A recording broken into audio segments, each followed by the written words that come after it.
Chapter 34. Now Dinah, the daughter Leah had borne to Jacob, went out to visit the women of the land. When Shechem, son of Hamor the Hivite, the ruler of that area, saw her, he took her and violated her. His heart was drawn to Dinah, daughter of Jacob, and he loved the girl and spoke tenderly to her. And Shechem said to his father Hamor, "Get me this girl as my wife." When Jacob heard that his daughter Dinah had been defiled, his sons were in the fields with his livestock, so he kept quiet about it until they came home. Then Shechem's father Hamor went out to talk with Jacob. Now Jacob's sons had come in from the fields as soon as they heard what had happened. They were filled with grief and fury, because Shechem had done a disgraceful thing in Israel by lying with Jacob's daughter, a thing that should not be done. But Hamor said to them, "My son Shechem has his heart set on your daughter. Please give her to him as his wife. Intermarry with us. Give us your daughters and take our daughters for yourselves.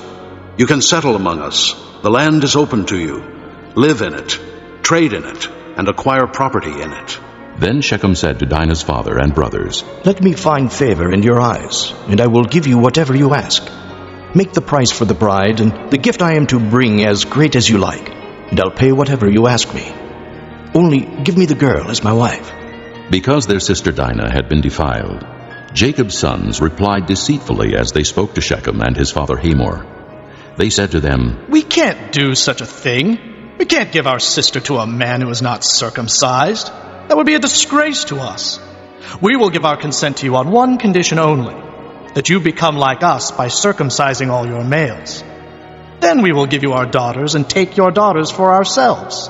We'll settle among you and become one people with you. But if you will not agree to be circumcised, we'll take our sister and go." Their proposal seemed good to Hamor and his son Shechem. The young man, who was the most honored of all his father's household, lost no time in doing what they said, because he was delighted with Jacob's daughter. So Hamor and his son Shechem went to the gate of their city to speak to their fellow townsmen. "These men are friendly toward us," They said, "Let them live in our land and trade in it. The land has plenty of room for them. We can marry their daughters and they can marry ours. But the men will consent to live with us as one people only on the condition that our males be circumcised as they themselves are. Won't their livestock, their property, and all their other animals become ours? So let us give our consent to them, and they will settle among us."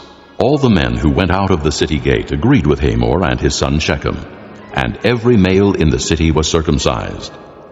3 days later, while all of them were still in pain, 2 of Jacob's sons, Simeon and Levi, Dinah's brothers, took their swords and attacked the unsuspecting city, killing every male.